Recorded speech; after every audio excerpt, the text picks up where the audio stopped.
Mall of America. It's home to world-class shopping, great dining, and amazing attractions and events. And these are our stories, presented by Bloomington, Minnesota Travel and Tourism.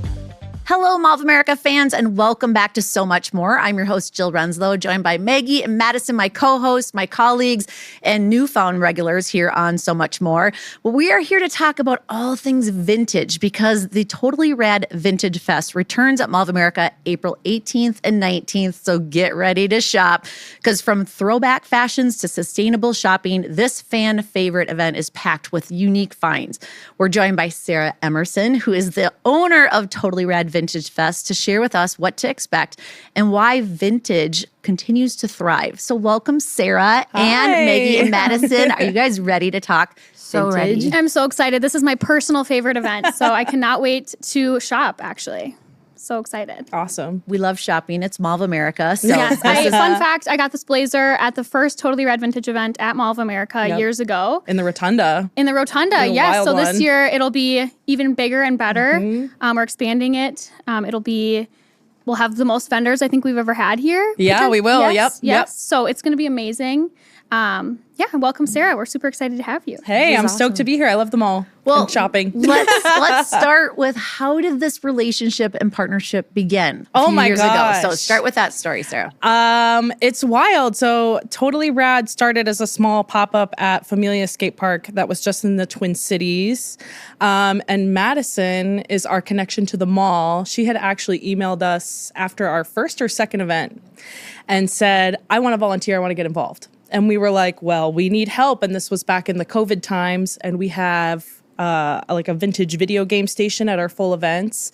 And we had to have someone there to sanitize after everyone used it. So you were there sanitizing each and every controller. Sounds like a glamorous job, Madison. Yeah, you were there. It got me in though. It did. And you got in every time after that because you were like, well, she did the dirty work. So, but that's how we met. And then you were vending with your vintage business for a while. And you've always said, I'm an intern at the mall. This would be so great at the mall. And we're like, yeah, this would be fun. And then eventually we became professional enough and you made the connection. And this is now our fourth event at the mall. We love it here. That is fantastic. Yeah. I love that story. So Madison, no longer an intern. She has been here for several years. And so I'm curious about just the spark that lured you to this event and the passion behind it and a little bit how you got involved because you're wearing this awesome sweatshirt. Yeah. So if you guys are watching on YouTube, she's got an awesome vintage sweatshirt. And we have some other things we're going to talk about in a little bit. But how did you get started in this world? In high school, I actually worked at a Goodwill, sorting through everything, selling things on the floor, and just fell in love with it. And then in college, I worked at a small boutique Goodwill at the U of M called Gina and Will. It's no longer there anymore, but that was a very curated selection of vintage and thrifted finds that we would sell to college students. And then during COVID times, I missed working in that scene, so me and one of my friends just started it up, and we're selling mainly online, and then came across Vintage Fest. Yep. And I was like, I want to do that. I want to enter the pop-up space. Yep. So, I reached out to Sarah and Andy, and here we are. We were so flattered, too. Yeah. We were like, someone wants to volunteer with us? And it was just us and our friend Vinny at the time working in a garage building props. So to get an email that said, I'd love to volunteer. This looks so cool. We felt so legit. We were like, oh my gosh, we have a volunteer. It was awesome. That was really awesome. cool. And Madison, you got Maggie all in. And I have actually purchased for Madison at a Totally Rad Vintage Fest event. She always has the best collection, as you can see on this table. It's a mix of Madison and Johanna's collectibles, all Mall of America vintage merch, which is super fun. Definitely love that. I love it. So this is your thing. This is your theme that you stay focused on. So talk a little bit about what's a little bit. Okay. I mainly did probably 80s, 90s, Y2K. Okay. Very girly pop, very sparkly. Yep. Kind of like that glam rock look. Always good purses in your booth. Yes. Always. Purses and shoes. And Doesn't then surprise me. And then, yes, I love a vintage sweatshirt, vintage t-shirt. And then once I started working at the mall, started just hoarding vintage Mall of America stuff that I've found throughout the years. And Sarah, can you elaborate on it's not just apparel, clothing at Totally Rad Vintage Fest. What else do you have? Yeah, so there? we work really hard to hand select and curate our vendors to have more than clothing. We have a video game vendor, toys, lots of collectibles. I can't remember quite if there's a dedicated record vendor for this small event, but there's usually records inside. And then there's always physical media, which is really growing in popularity right now. I'm really obsessed with this from Gen Z and younger is loving VHS, CDs, vinyl, cassettes. So we're seeing more and more of that at our event as well. That's great. So for someone that has never attended this event before, paint a picture of how this works. Obviously, it's a gated event, so it's ticketed. But just paint the picture of what they could experience as they walk through the doors. Yeah, I had a customer actually explain it to me once, and I love this explanation of it's like a farmer's market, but it's vintage goods from the 80s, 90s, and early 2000s. So I call it the golden age before the internet really took over. So you'll find analog media, you'll find vintage t-shirts, vintage pants, purses, shoes. And I really like vintage clothes and threads because the quality's better. So you'll find a lot of that inside. And it's really just a walk down memory lane through shopping that I really love. Yeah. So I'd love to ask all three of you of why you think this is just continuing to build momentum. You said quality. I think that's key. But when you look at, there's such the support and demand from consumers for vintage. And I mean, you're seeing it with just attendance to your events. So what do you think is the underpinning of and the direction of why? I can start. Well, today I have a little story. I was wearing this blazer and one of my coworkers asked me where I got it. And I said, you can't actually get it. I thrifted it. So that always feels good to say, it's kind of like a unique piece. Not a lot of people have it. So that's my personal favorite. And it's just the finding those unique pieces. When I go to Totally Rad Vintage Fest and I find a Mall of America item, I'm like, oh my gosh, this is so awesome. I have to buy it. So create a little museum, I think. Yeah, I would say a mix of that. It's so fun being on the hunt, trying to find the perfect piece or the standout piece. Or if you have something in mind that you've been wanting for years and then you come across it, it's the best feeling ever. But then I also think with vintage and sustainable fashion, you have such a mix of items to choose from and you can really personalize your style, and not one person has the same exact wardrobe as you, so you get to really play with that. Yeah, we see a lot. There's a lot of different responses we get from our customers on why they love Vintage Fest and shopping vintage. Sustainability is our number one answer. Vintage product already exists. It's not creating any type of strain on the planet, and it's cool and quality, and this is what I want and unique. And then I got this really great answer the other day that I just would love to share because I've never heard it before. And it was a woman who had lived in the 80s, and she loved the event. It was her first time coming. She loves thrifting, shopping secondhand. And she said, I'm terrible at picking clothes for myself. And I love going to these events because the vendors have already picked cool clothes for me. So I can just find something in my size that I like and I know it's cool. And I was just like, wow, I've been doing this for 5 years, interviewing people on the floor, and I've never heard that before. And that really resonated with me because I get overwhelmed often shopping clothes. So when you go to these events, vendors have picked things for specific reasons, and you can have a conversation with the vendor about what can I wear this with? You kind of have a little personal shopping buddy with the vendors, and it's so fun and so cool, and everyone's so nice. So I really love that part of the event as well. How do you go about curating a good selection and balance of vendors? Because I'm sure you have a lot of interest to be part of these events. This small event is our most competitive event of the year.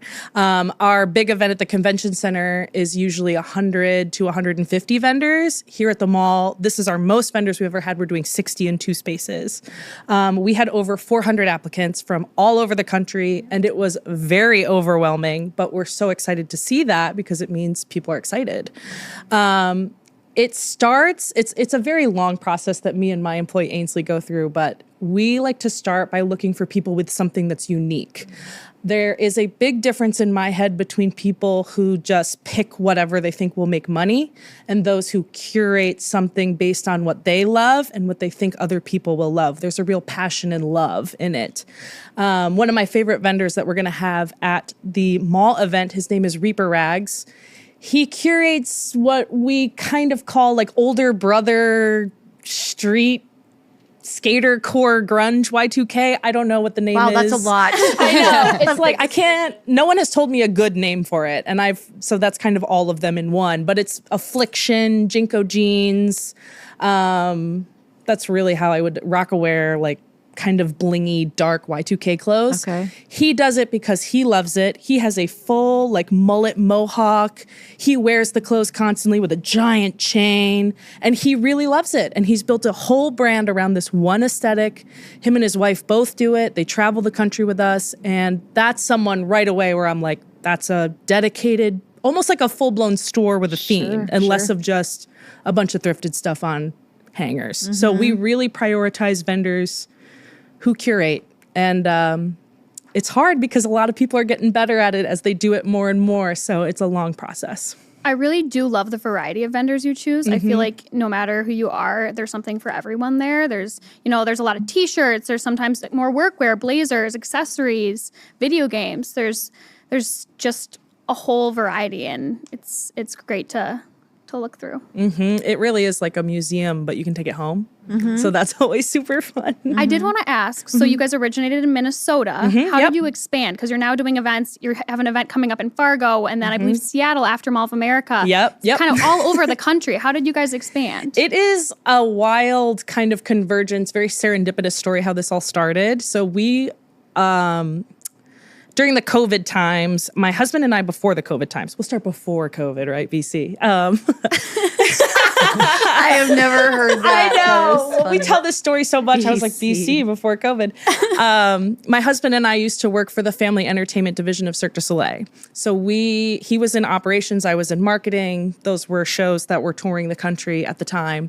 And then when COVID hit, everyone was furloughed, kind of had a bunch of time, no work to do. We were always selling vintage before, but now we really had time to sink our teeth into it.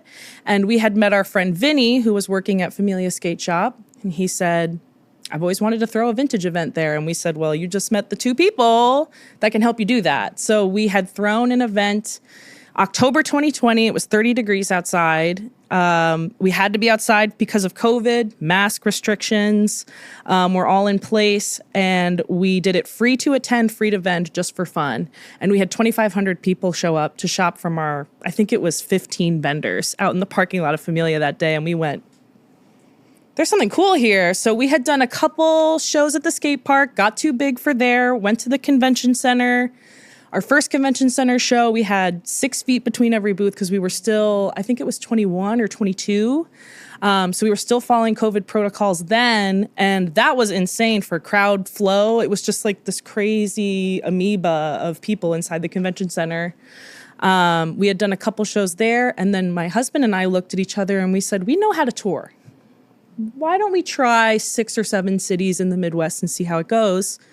Our first show was in Omaha, and my vendors who came to Omaha, I'm looking at you because it was madness. No one believed we could take it to Omaha, and people would come. They didn't think people would come to Omaha. Minneapolis is cool. They get the thrifting thing. People in Omaha won't get it. They get it. They came out. We had about 3,000 people come. Again, about 20 vendors, very small show. And then it was gangbusters from there. Everyone wants to vend. Everyone wants to do it. And now this year, our goal is 40 shows across the country. Wow. I know, I can't even believe saying it, but we have a great team behind us. We have some vendors that come and do every single show, but we always make sure we prioritize local vendors in small markets like Fargo, Sioux Falls. I think we're paying Bozeman, Montana, another small city. And it's really cool because it fits our mission. We're all very passionate about bringing sustainable shopping to the forefront of culture. And when you go to a small place like Fargo, where there's maybe not so much opportunity, you see the local community really respond to that. They get really excited. I go to this every year. I buy my whole spring wardrobe.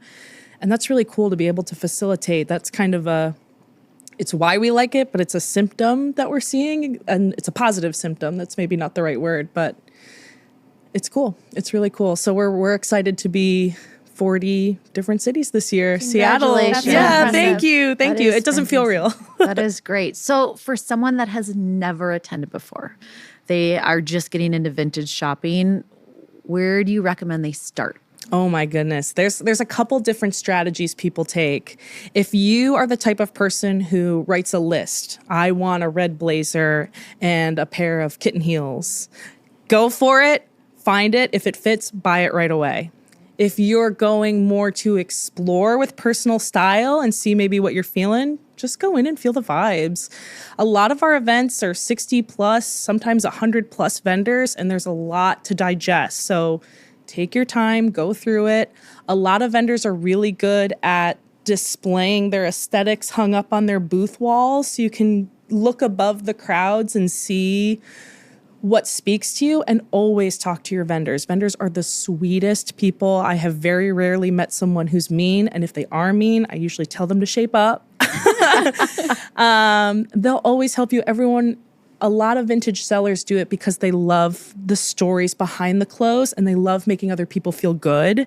So if you're struggling to figure it out, let a vendor hype you up, because they really will. I've seen it. It's amazing to watch. So on the flip side, what will surprise people the most at their first experience? And you guys can jump into maybe if there's something that you remember that surprised you. This is kind of a silly answer, but what surprises most people when they come to our show is that the early 2000s is vintage now. It hurts me. I was a child of the 2000s. I would agree. It hurts to see, Our production team's like, no, it's all good. It's all good. But like that Affliction stuff I grew up watching Jersey Shore, Ed Hardy, Christian Audigier. That was my high school experience. And now to see it coming back in a different way, I'm like, oh no, I better, check my retirement because it's about time, It's like, so it just have to be like 20 years old. 20 years 20 years older. Is kind of the mark. Okay, that's good to know. And I have a lot of vintage then. You never know what's hiding in your closet. So I'll say that is what I think surprises most people when they come through the doors. Okay, so for all of you, what is like the holy grail item right now that vintage shoppers are always in the hunt for? Is there something or a category or an era? I feel like there's a lot of T-shirts. Mm-hmm. I always see T-shirts. I always buy a T-shirt at all of these events. Most of mine are the Mall of America ones, but yeah. Yeah, I'd say big on T-shirts. I have also a extremely large Elton John vintage T-shirt collection. Right. I actually bought one from Sarah and Andy. Yep. At the first event, I think. Why Elton John? Are you just a big fan? Yeah, huge fan in my family. My grandma's obsessed. My mom's obsessed. We've seen him so many times. So yeah, I have a very large Elton John. I would not have guessed that. I like that. See, we're surprised every day. I know. I didn't know you worked at Goodwill earlier. Whoa, we're learning so much. Yeah, the T-shirts had a big moment during the COVID times and have not stopped being popular. It's like the most commonly sold garment in clothes, T-shirts, souvenirs or merchandise. So that stays popular. I love watching the trends shift as more young people get into sustainability. And I feel like I've said Affliction 1,000 times, but Affliction, Christian Audigier, Ed Hardy is so hot right now.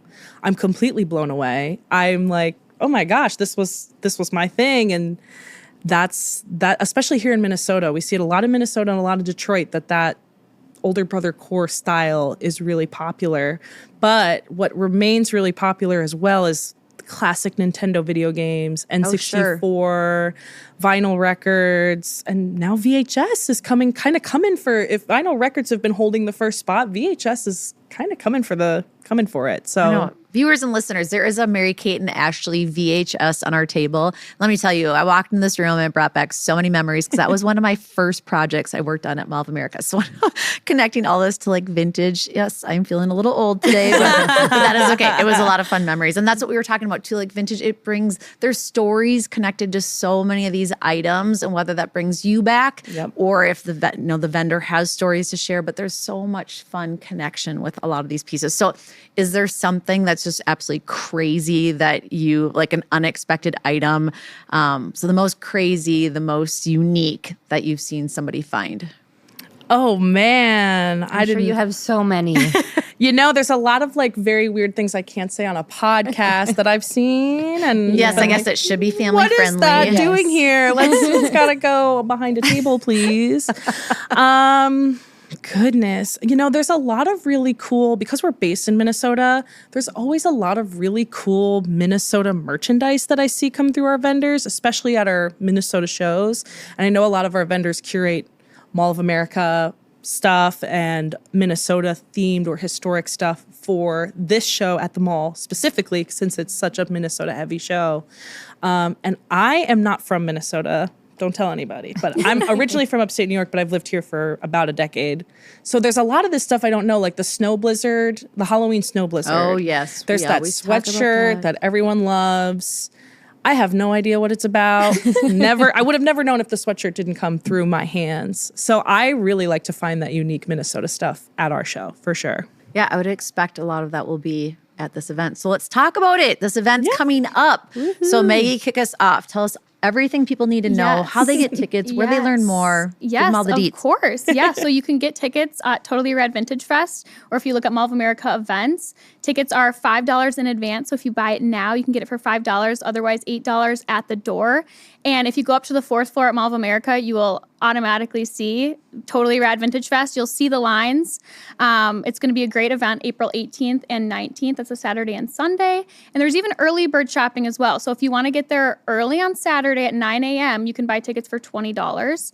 And you can find all the unique finds before everybody else gets there. Mm-hmm. Very popular. Yes. So affordable. It's, I mean, such a fun thing and there's to do. free parking, which is great. Obviously, big win. Yep. Free parking at the mall. Yeah. So it's relatively cheap to find all this curated vintage pieces. Yeah, because you can literally park on the level 3, 4, 5 and come right in on the 4th level of the mall. And then come. But when you're here, you might as well stay and have lunch. Yes. Check other things out. Maybe go on a couple rides.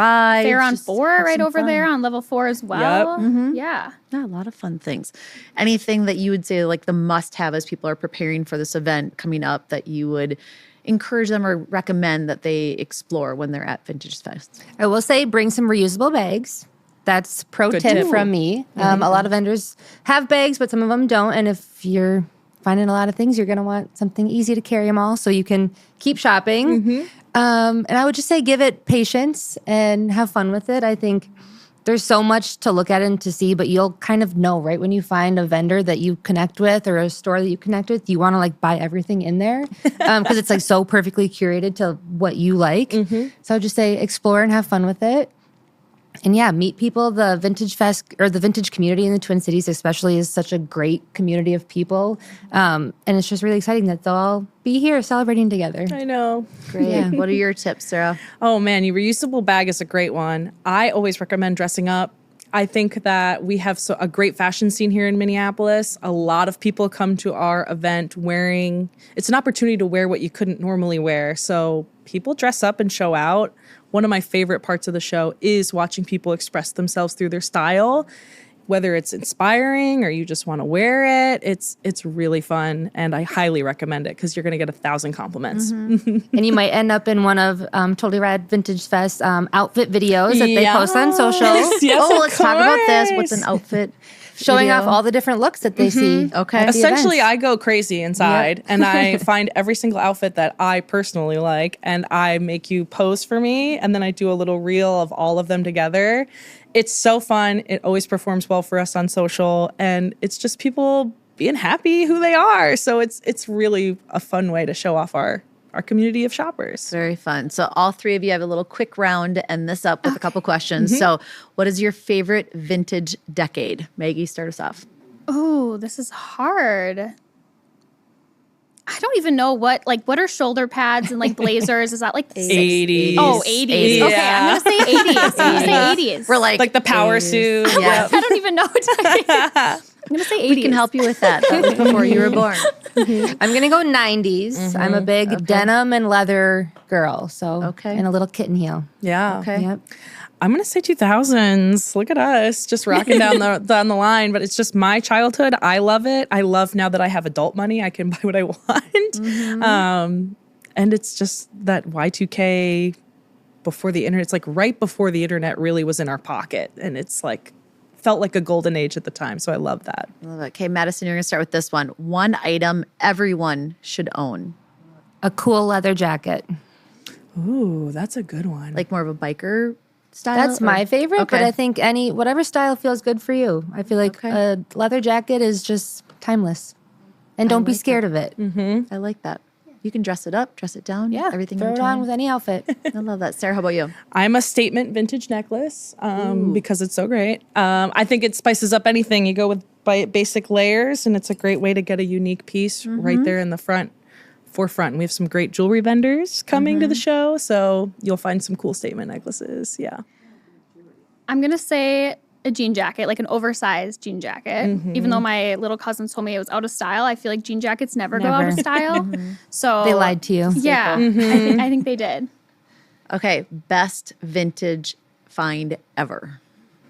Ooh. So this isn't the decade Totally Rad specializes in, but I am a sucker for 70s home goods. And I found what's called a rain lamp, an oil rain lamp. I found two actually on two separate occasions. They're like these big lamps with wires down the side and like a little statue in the middle, and it lights up in the middle, and then like mineral oil drips down so it looks like it's raining. I love them both. They do not work though. So this is like the classic vintage person problem is you find it and then it needs repair and just sits in your garage forever, but I will eventually clean it. But yeah, I was really excited about that find. It was in it was like the middle of nowhere, Minnesota. It was like a junk store. Just walked in. The guy who owned it was really loud. You could hardly understand what he was saying. And there was stuff everywhere. And I found it in this back little corner, hidden under a tarp.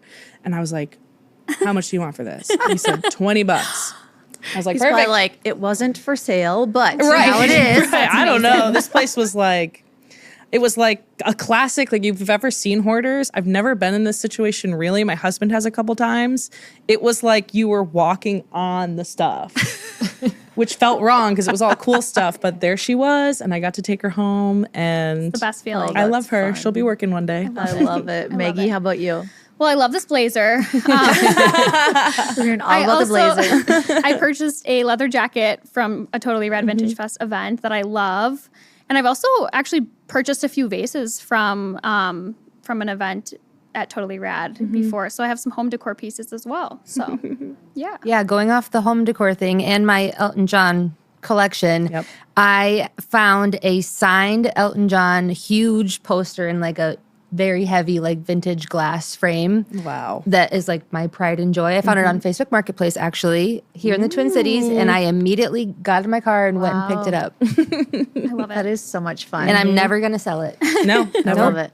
Well, you three have inspired me, and hopefully we've inspired all of you, our viewers and listeners, because this is going to be so much fun. So mark your calendars. April 18th and 19th. It's Totally Rad Vintage Fest. You can find information online, buy tickets in advance, and get the advantage of some discounted rates. Because vintage shopping isn't just shopping. It's culture, it's sustainability, and it's self-expression. So thank you for joining us this time on So Much More. Definitely rate us and star all the things for your favorite podcast where you listen to us, because we love having you join us each week here on So Much More. We'll see you soon. Thanks for listening to So Much More, a Mall of America podcast. Subscribe wherever you find your favorite podcasts. This show is presented by Bloomington, Minnesota Travel and Tourism.